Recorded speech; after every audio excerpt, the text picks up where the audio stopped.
I'm Jagger Weatherby from Wetpaint Entertainment, wondering what exactly it'll take to loosen Blair's grip on royalty. Blair Waldorf is an engaged woman and firmly off the market, but come on, you don't really think she's gonna marry the prince, do you? Title aside, that guy is way too boring to hold on to Queen Bee. Since her relationship with Chuck is still in tatters, that might just leave an opening for Dan to finally make his move. We know, Chuck and Blair forever, 10 exclamation points. But aren't you curious to see Dan have his moment to shine? We got your back, lonely boy. Here are a few ways you could get Blair to forsake the crown for you. Number 1, give Blair her due in print.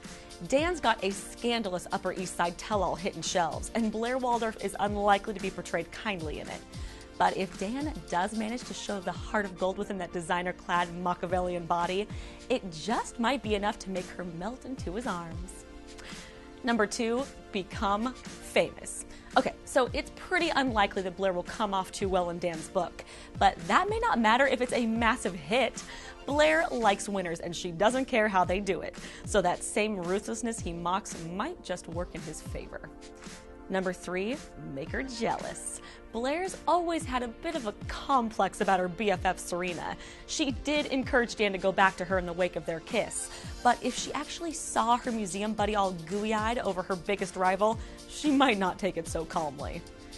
And number 4, save the day. Spoilers suggest that Blair's road to the altar won't be an easy one. Louis's family aren't exactly her biggest fans, and if that pregnancy test is hers, it'll hardly smooth things over. Dan has always given good knight in shining armor. If he manages to protect Blair from the circling wolves, she may decide that his loyalty is worth more than a small southern European principality. Probably not, but you never know. For more on Gossip Girl Season 5 as well as juicy season spoilers, visit wetpaint.com/gossipgirl.